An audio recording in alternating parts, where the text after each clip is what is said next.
Around the 1940s and 50s, commercials like this, in which companies target younger generations using representations of children, emphasizes how at very young ages individuals are exposed to images that make underlying statements about standards of beauty. You're so pretty. Can I try some? Certainly, Mother. Barbie Cosmetics beauty set comes with everything you see here.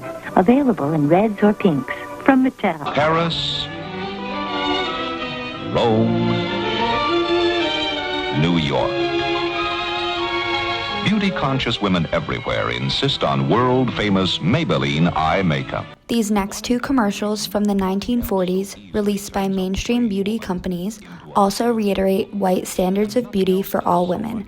At the time, depiction of African American women in beauty commercials was very rare because companies typically wanted to protect the image of their brand and avoid ties to historical racist stereotypes that portrayed black female bodies as objectified and disembodied things.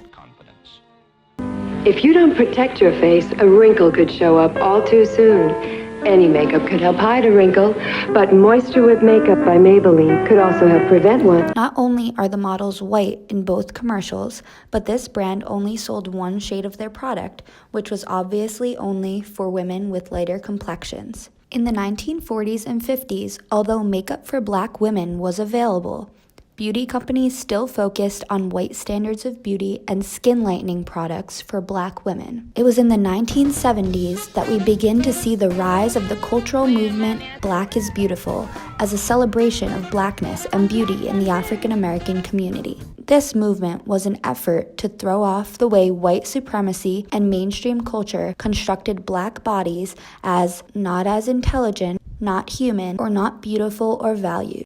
In order to do so, people directly attacked that ideology through this movement. Robert Williams, an American civil rights leader, wrote, "The Black is Beautiful movement and the all-out effort to instill racial pride in black people have done much to neutralize and offset much of the damaging effects of oppression from being black." The reason for it, you might say, is like a new awareness among black people that their own natural appearance, physical appearance, is beautiful and is pleasing to them. For so many, many years, we were told that only white people were beautiful. Only straight hair, light eyes, light skin was beautiful. And so black women would try everything they could, straighten their hair and lighten their skin to look as much like white women. This movement was all about rebuilding positive images of black people to black people themselves and brought about a huge change in the beauty industry, where more products were being created and, most importantly, targeted for women of color. Black-owned companies and independent beauty brands were on the rise, representing black women in positive ways and filling the gaps for mainstream beauty companies that fell short in representing black women. The television show Soul Train helped spread the idea that black was beautiful. This show served as a revelation for the African American youth to finally see kids like themselves on national television. Along with its sponsors, it advertised beauty products in ways that appealed to their newfound pride and self-love. While the value and beauty of African American women was typically undermined through beauty commercials, this new show and its sponsors intentionally broke down socially constructed realities enforced by popular media. It showcased commercials that constructed black bodies as valuable and beautiful.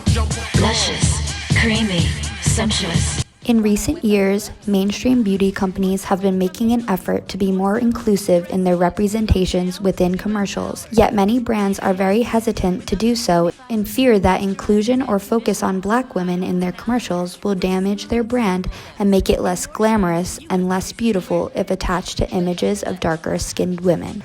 This only perpetuates the mainstream ideology that women of color are unattractive and of less value compared to women with lighter complexions. Non-stop all-day wear makeup from Maybelline. The news here? No fading, no melting, no flaws. Maybelline's Wear Extender formula. In these commercials, black women typically don't speak or interact with the product, while a white woman does, which highlights who has the power to sell a product and appeal to a mass audience. Maybelline. There's no stopping it.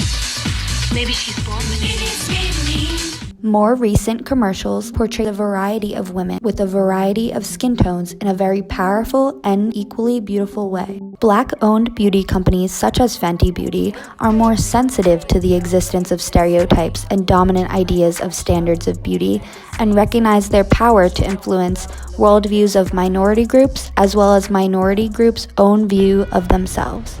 Television commercials remain as the most effective, trusted, and impactful form of advertising amongst other media forms and platforms. The use of images and sound allow companies to strongly appeal to the viewer's emotions and immerse viewers into the content to subconsciously embody the people that they see on screen. In analyzing the media representations of African American women in beauty product commercials, besides the evident lack of representation, African American women were either posed against dominant cultural expectations or as figures in the effort to redefine society's standards of beauty and normality.